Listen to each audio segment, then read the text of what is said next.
आगे हम देखेंगे फिजियोलॉजी में applied physiology of plasma protein. Physiology में जो नेक्स्ट हम देख रहे हैं टॉपिक प्लाज्मा प्रोटीन में आगे देखेंगे प्लाज्मा प्रोटीन में applied physiology of plasma protein. ठीक है, या हम ये बोल सकते हैं जो applied physiology of plasma protein देख रहे हैं एग्जैक्टली हम देख रहे हैं क्लिनिकल सिग्निफिकेंस जो प्लाज्मा प्रोटीन की क्या इम्पोर्टेंस है क्लिनिकली वो एग्जैक्टली हम देखने जा रहे हैं, जो क्लिनिकल प्रैक्टिस में मोस्ट इम्पॉर्टेंट रोल प्ले करती है। हर डॉक्टर को ये इसका जो प्लाज्मा प्रोटीन का जो क्लिनिकल सिग्निफिकेंस है वो प्रॉपरली आना चाहिए, वो मैं आपको बताना चाह रहा हूँ। एग्जैक्टली देखेंगे कि दो कंडीशन हो सकती है, हाइपर प्रोटीनीमिया एंड हाइपोप्रोटीनीमिया। दो कंडीशन हो सकती है, हाइपोप्रोटीनीमिया। पहला है हाइपर प्रोटीनीमिया, मतलब हाइपर मतलब इंक्रीज, ठीक है, प्रोटीन मतलब प्लाज्मा प्रोटीन की हम बात कर रहे हैं, और मिया मतलब होता है ब्लड। ठीक है, तो ब्लड में प्लाज्मा प्रोटीन का लेवल कैसा हो जाना, इंक्रीज हो जाना। ब्लड में प्लाज्मा प्रोटीन का जो लेवल है वो कैसा हो जाना, इंक्रीज हो जाना, वो कहलाएगा हाइपर प्रोटीनीमिया। जब कभी भी हमें ब्लड में प्लाज्मा प्रोटीन्स का लेवल कैसा मिलता है, इंक्रीज मिलता है, हम उसे बोलेंगे हाइपर प्रोटीनीमिया। आगे बोलेंगे हाइपोप्रोटीनीमिया। एग्जैक्टली क्या, हाइपो मतलब होता है डिक्रीज, ठीक है, प्रोटीन मतलब प्लाज्मा प्रोटीन, एंड मिया मतलब हो गया ब्लड। तो जब कभी ब्लड में प्लाज्मा प्रोटीन का लेवल कैसा होता है, डिक्रीज हो जाता है, उसे हम क्या बोलेंगे, हाइपोप्रोटीनीमिया। लेकिन हाइपो और हाइपर कब बोल रहे हैं, जो प्लाज्मा प्रोटीन का जो नॉर्मल वैल्यू होता है उस नॉर्मल वैल्यू से यदि हमें ज़्यादा मिलेगा तो हम क्या बोलेंगे, हाइपर प्रोटीनीमिया। यदि उस नॉर्मल वैल्यू से हमें कम मिलेगा तो हम इसे बोलेंगे हाइपोप्रोटीनीमिया। फिर से बोल रहा हूँ, जब प्लाज्मा प्रोटीन की जो नॉर्मल वैल्यू है, जो मैंने ऑलरेडी इसके पहले बता चुका हूँ, उस वैल्यू से मुझे ज़्यादा मिलेगी, मोर देन नॉर्मल वैल्यू मिलेगा, कॉल्ड हाइपर प्रोटीनीमिया। और लेस देन हमें क्या मिलेगा, नॉर्मल वैल्यू क्या मिलेगा, प्रोटीन प्लाज्मा प्रोटीन मिलेगा, तो हम बोलेंगे हाइपोप्रोटीनीमिया। ठीक है, लेकिन क्लिनिकली जो है मोस्ट कॉमनली हमें क्या मिलता है, हाइपोप्रोटीनीमिया मिलता है। जो क्लिनिकल प्रैक्टिस की बात करेंगे, क्लिनिक की बात करेंगे, आप अपनी क्लिनिकल प्रैक्टिस में देखेंगे फ्यूचर में, तो मोस्ट कॉमनली जो है हमको हाइपोप्रोटीनीमिया की कंडीशन मोस्ट कॉमनली हमको मिलती है, जिसे हम लोग एग्जैक्टली देखेंगे। Hypoproteinemia decrease level of plasma protein in blood. ठीक है, नॉर्मल लेवल से हमें कम मिलेगा, ठीक है ना, इसे हम बोल सकते हैं प्लाज्मा प्रोटीन डेफिशिएंसी बोल सकते हैं, या decrease level of plasma protein in blood, सब बात एक ही है। ठीक है, ऐसी कौन कौन सी क्लिनिकल कंडीशन है, या ऐसी कौन कौन सी डिजीज की कंडीशन है जिसमें हमें क्या मिलता है, प्लाज्मा प्रोटीन्स का लेवल हमें कैसा मिलता है, डिक्रीज मिलता है। सबसे पहले हम देखेंगे मोस्ट इंपॉर्टेंटली हेपेटिक फेल्योर, या लीवर का जो फंक्शन है, या लीवर फेल हो जाए तब हमें क्या मिलेगा, एग्जैक्टली हमें क्या मिलेगा, प्लाज्मा प्रोटीन्स का लेवल कम मिलेगा। सभी को पता होना चाहिए कि ह्यूमन बॉडी में जो प्लाज्मा प्रोटीन्स हैं उनका जो फॉर्मेशन है, सिंथेसिस है, प्रोडक्शन है, वो हमारे लीवर से होता है। हमारा जो लीवर है वो क्या करेगा, रेगुलरली क्या करता है, रेगुलेट करता है या फॉर्मेशन करता है, किसको, प्लाज्मा प्रोटीन को प्रोड्यूस करता है, फॉर्म करता है, उसकी सिंथेसिस करता है। लेकिन यदि हेपेटिक फेलियर हो जाए या लीवर फंक्शन कैसा हो जाए, डिस्टर्ब हो जाए, लीवर फंक्शन फेल हो जाए, तो क्या होगा, no synthesis of plasma protein. तो प्लाज्मा प्रोटीन्स का प्रोडक्शन कैसा हो जाएगा, सिंथेसिस कैसा हो जाएगा, बिल्कुल नहीं होगा। और नहीं होगा तो हमारी बॉडी में ऑटोमेटिकली क्या होगा, ब्लड में प्लाज्मा प्रोटीन्स का लेवल कैसा हो जाएगा, डिक्रीज हो जाएगा, जिसे मैं क्या बोलूँगा, हाइपोप्रोटीनीमिया बोलूँगा। और ये जो हेपेटिक फेलियर जो मिल रहा है हमें, या लीवर का जो फंक्शन एकदम से डिस्ट्रॉय हो गया है, वो हमको मोस्ट कॉमनली कहाँ मिलता है, कॉमनली सीन इन सिरोसिस। एक डिजीज़ होता है लीवर का, सिरोसिस एक लीवर डिजीज़ होता है, सिरोसिस ऑफ लीवर जिसे हम बोलते हैं।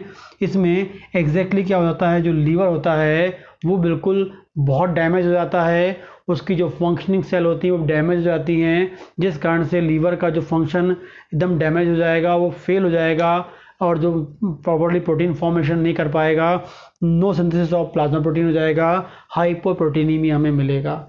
और इस सिरोसिस ऑफ लीवर जो है वो हमें मिलता है इन एल्कोहलिक्स जो होते हैं, जो बहुत ज़्यादा अल्कोहल लेते हैं, जो बहुत अल्कोहल ड्रिंक मतलब अल्कोहल लेते हैं, वो उनमें मोस्ट कॉमनली हमें सिरोसिस ऑफ लीवर मिलता है।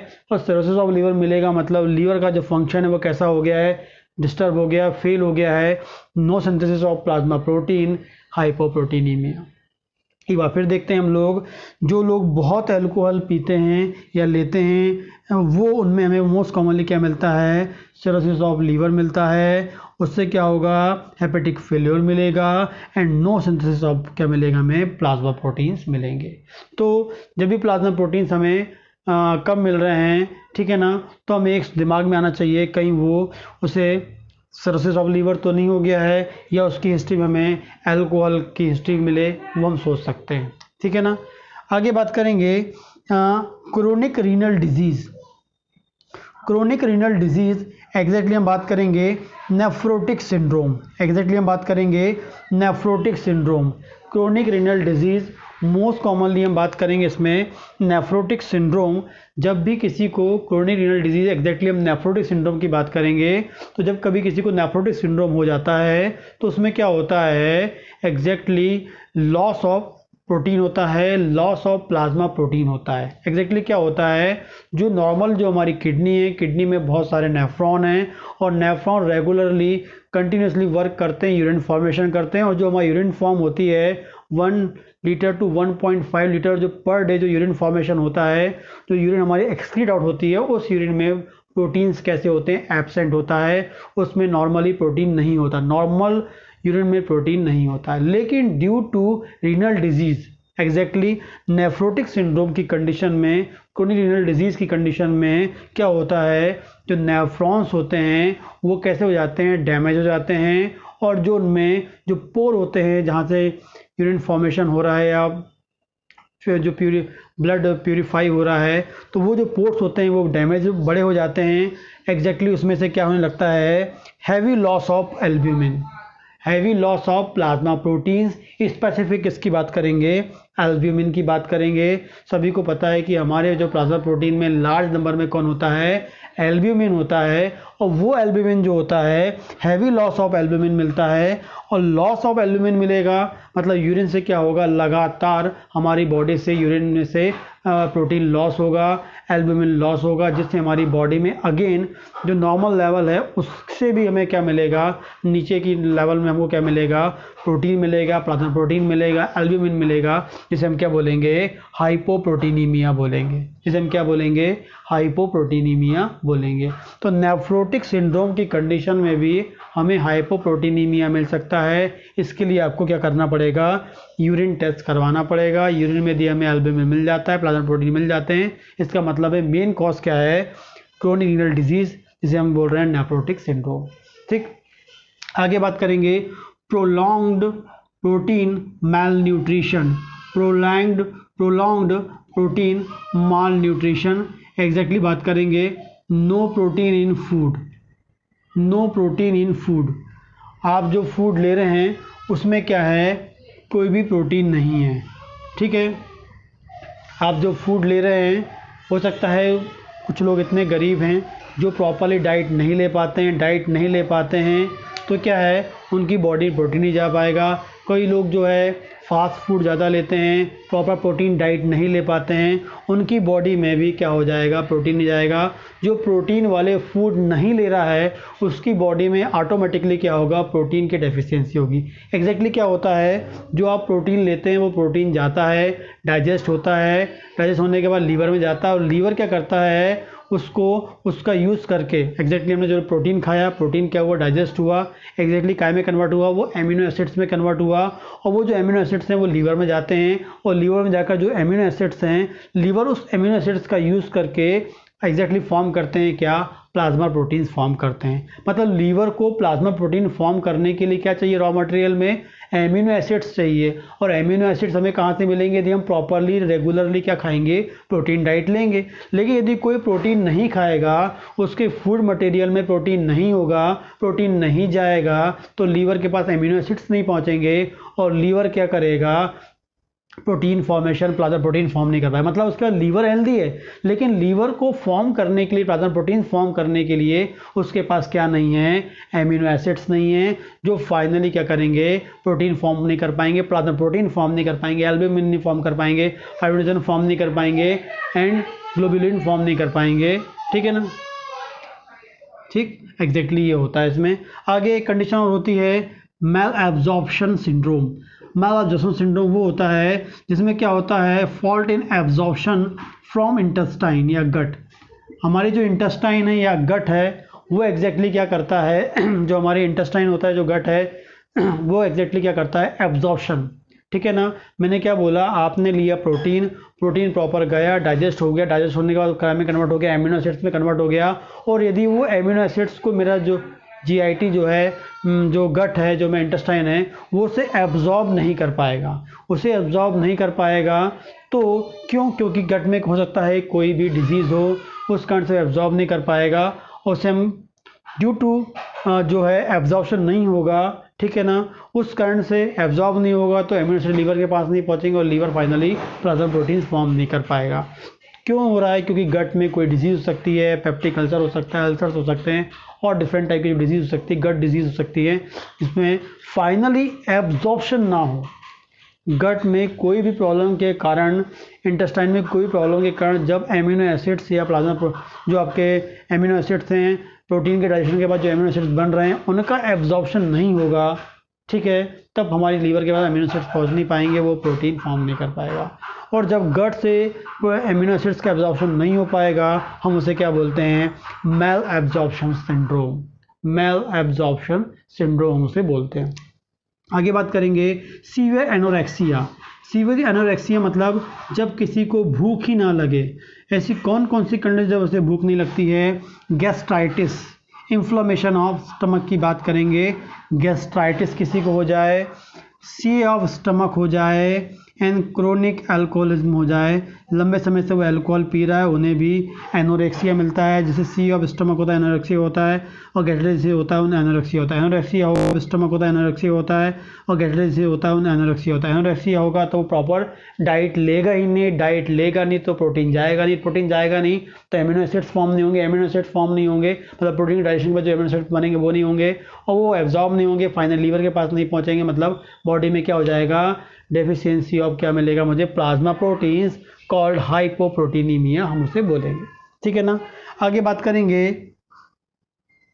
ये एग्जैक्टली आपको बताया मैंने, हाइपोप्रोटीनीमिया जो है कब कब मिलता है, लीवर फेल हो जाए, chronic renal disease, nephrotic syndrome हो जाए, प्रोलॉन्ग्ड प्रोटीन मैल एब्जॉर्प्शन, लंबे समय तक, ऐसा नहीं कि 2-4 दिन की बात कर रहा हूँ, लंबे समय तक 4 से 5 महीने, लंबे समय तक, सालों तक यदि आप प्रोटीन डाइट प्रॉपर नहीं लेंगे तब हमारी बॉडी में क्या मिलेगा, हाइपोप्रोटीनीमिया मिलेगा। आगे बात करेंगे, नेक्स्ट देखते हैं हम लोग ट्यूमर मार्कर। ये एक इम्पॉर्टेंट चीज़ है जो आपको क्लिनिकल प्रैक्टिस में मिलेगा, tumour marker. Tumour marker proteins help to diagnosis presence of cancer in body. जो ट्यूमर मार्कर है वो हेल्प करते हैं बॉडी में कैंसर को डायग्नोस करने के लिए। और जो ट्यूमर मार्कर हैं, this protein are plasma protein. Tumour marker जो हैं वो एग्जैक्टली क्या हैं, प्लाज्मा प्रोटीन्स हैं। कुछ डिफरेंट टाइप के प्लाज्मा प्रोटीन्स हैं जो हेल्प करते हैं किसमें, कैंसर को डायग्नोस करने के लिए। ठीक है ना, can detected by biochemical test of blood. Blood का बायोकेमिकल टेस्ट करेंगे हम लोग तब हमें क्या मिलेगा, ये इसको हम लोग आइडेंटिफाई कर सकते, डिटेक्ट कर सकते हैं। पहले बात करते हैं CEA, कार्सिनो embryonic antigen. कार्सिनो embryonic antigen, कार्सिनो embryonic antigen normally क्या होता है, ये फीटल गट में प्रेजेंट होता है, मतलब जीआईटी में, इंटेस्टाइन में प्रेजेंट होता है नॉर्मली। बट इसकी प्रेजेंस यदि हमें कार्सिनो एम्ब्रियोनिक एंटीजन की प्रेजेंस को ब्लड में मिलती है, ठीक है। यदि हमें ब्लड में मिलता है और इससे ब्लड में है या नहीं है, प्रेजेंट है या एब्सेंट है, ये पता करने के लिए हम लोग RIA टेस्ट होता है, रेडियो इम्यूनो एसे नाम का एक टेस्ट होता है, उसका यूज़ करते हैं और पता करते हैं ब्लड में कार्सिनो एम्ब्रियोनिक एंटीजन एब्सेंट है या प्रेजेंट है। यदि हमें RIA रेडियो इम्यूनो ऐसे करके ब्लड में हमें यदि कार्सिनो एम्ब्रियोनिक एंटीजन प्रेजेंट मिलता है, इसका मतलब है हमें बताता है ये CA ऑफ कोलन या CA ऑफ रेक्टम या कोलोरेक्टल कैंसर, कोलन का कैंसर या रेक्टम कैंसर के बारे में बताता है, या कोलोरेक्टल कैंसर के बारे में बताता है। ठीक है। But may be found in diabetes, emphysema, cirrhosis of liver में भी मिलता है। लेकिन मोस्ट इम्पॉर्टेंट जो टेस्ट है वो किसके लिए, डायग्नोसिस करने के लिए है, CA ऑफ रेक्टम या CA ऑफ कॉलन या कैंसर ऑफ, किसकी बात करेंगे, कोलोरेक्टल कैंसर को डिटेक्ट करने के लिए यदि ब्लड में हमें क्या मिल जाए, कार्सिनो एम्ब्रियोनिक एंटीजन। ठीक है ना। दूसरा देखते हैं PSA, prostate specific antigen. PSA भी एक इम्पॉर्टेंट एंटीजन है। ठीक है। जो हमें प्रोस्टेट कैंसर में, जब किसी को प्रोस्टेट कैंसर हो जाता है तब उसकी बॉडी में जो PSA का लेवल कैसा हो जाता है, इंक्रीज होता है। ये भी मोस्ट इम्पॉर्टेंट डायग्नोस्टिक टेस्ट है किसका, प्रोस्टेट कैंसर को डायग्नोस करने का। तो जब भी प्रोस्टेट कैंसर को डायग्नोस करना है तो हमें PSA की वैल्यू देखनी होती है, मतलब कौन सी वैल्यू, प्रोस्टेट स्पेसिफिक एंटीजन की वैल्यू देखनी होती है। और यदि किसी को प्रोस्टेट कैंसर है तो इसका लेवल हमें कैसा मिलेगा, इंक्रीज मिलता है। आगे बात करेंगे AFP या अल्फा फीटोप्रोटीन प्रेजेंट इन, हमें कब मिलेगा ये, इसका लेवल इंक्रीज कब मिलेगा, या हमें ये कब प्रेजेंट मिलेगा, कैंसर ऑफ लीवर या कैंसर ऑफ टेस्टिकुलर। ठीक है। टेस्टिकुलर कैंसर की बात करेंगे तब मिलेगा, टेस्टिकुलर कैंसर में मिलेगा, या लीवर के कैंसर में हमें क्या मिलेगा, अल्फा फीटोप्रोटीन कब मिलेगा, लीवर कैंसर में या टेस्टिकुलर कैंसर में। और लास्ट है बीटा HCG जो है, सभी को पता है बीटा HCG एक स्पेसिफिक टाइप ऑफ हार्मोन होता है जो प्रेगनेंसी को बताने के लिए रिस्पॉन्सिबल होता है। लेकिन यदि नॉन प्रेग्नेंट वुमेन में यदि हमें क्या मिलता है, बीटा HCG मिलता है, तो ये बताता है प्रेजेंस ऑफ कोरियो कार्सिनोमा। क्या मिलता है, कोरियो कार्सिनोमा हमें मिलता है, कोरियो कार्सिनोमा मिलता है। ठीक है। तो बीटा HCG जो है स्पेसिफिकली जो नॉर्मली कब मिलता है, प्रेगनेंसी को डिटेक्ट करने का स्पेसिफिक टाइप ऑफ हार्मोन होता है। लेकिन यदि हमें ये ज़्यादा मिलता है in presence of chorio carcinoma में हमें ये मिलता है। तो 4 most important type of plasma proteins हैं जो ह्यूमन बॉडी में होते हैं, जिसका मोस्ट इम्पॉर्टेंटली यूज़ होता है डिफरेंट टाइप के कैंसर्स को डायग्नोस करने के लिए। इसलिए इनका नाम क्या हो गया है, ट्यूमर मार्कर हो गया है। ये 4 टाइप के ट्यूमर मार्कर होते हैं, कार्सिनो embryonic antigen, prostate specific antigen, alpha fetoprotein and beta HCG। ये 4 इम्पॉर्टेंट टाइप ऑफ क्या है, ट्यूमर मार्कर हैं जो स्पेसिफिक टाइप ऑफ कंडीशन में, पैथोलॉजी में, कैंसर कंडीशन में इनका लेवल कैसा हो जाता है, इंक्रीज हो जाता है ह्यूमन बॉडी में। तो ये मोस्ट इम्पॉर्टेंट क्लिनिकल सिग्निफिकेंस है किसका, प्लाज्मा प्रोटीन का, जो आपको पता होना चाहिए, क्योंकि प्लाज्मा प्रोटीन जो हैं मोस्ट इम्पॉर्टेंट रोल प्ले करते हैं बहुत सारे डिजीज को डायग्नोस करने के लिए।